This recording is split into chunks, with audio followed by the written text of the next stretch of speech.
daawadayaal haddaba su'aalaha in badan la isweydiiyo waxaa weeye qofka inuusan lacag haysan ama uu taajir uusan ahaynin ma wax lagu dhashaa ma wax dhaxala mise waa wax qofka uu isaga uu kasbado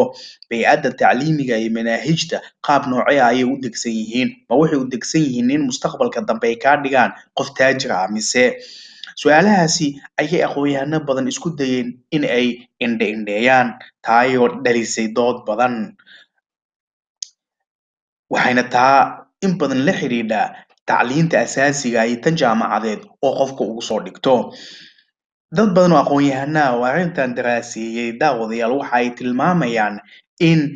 manaahijta tacliimiga ee asaasiga ah ee iskuullada ama jaamacadaha lagu dhigo sidoodaba loo dejiyo ama loo hindiso ama loo sameeyaba qaab qofka weligii ka dhigaya qof shaqaale ah oo qof kale u shaqeeya ama hay-ad xukuumiya u shaqeeya ama hay-ado ama shirkado birafaad loo leeyahay u shaqeeya ama shakhsi taajiraba u shaqeeya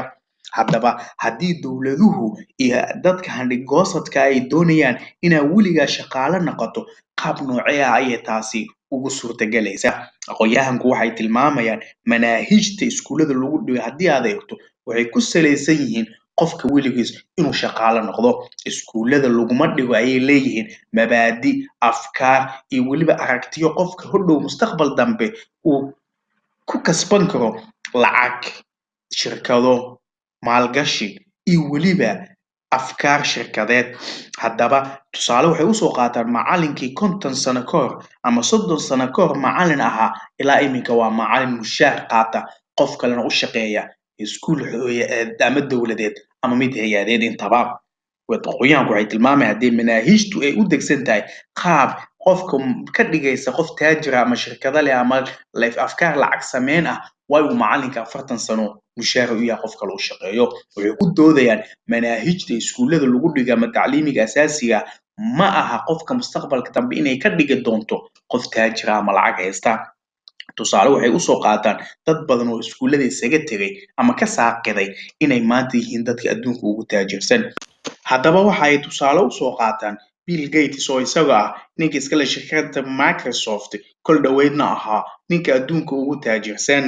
waxay kaloo iskuulka ay tusaale usoo qaataan dadkii iskuulka isaga tegay richard branson oo isagu ah ninka iskale virgin ireland waa nin ganacsadaha aadna loo yaqaano sidoo kale fanaanka caanka ah ee heesaha raabka qaada jay-z ayaa isagu ka mid ah dadkii iskuullada ka saaqiday maantana waa nin ganacsiyo businessyo iyo weliba kooxaha kubad ciyaara ku leh waddanka maraykanka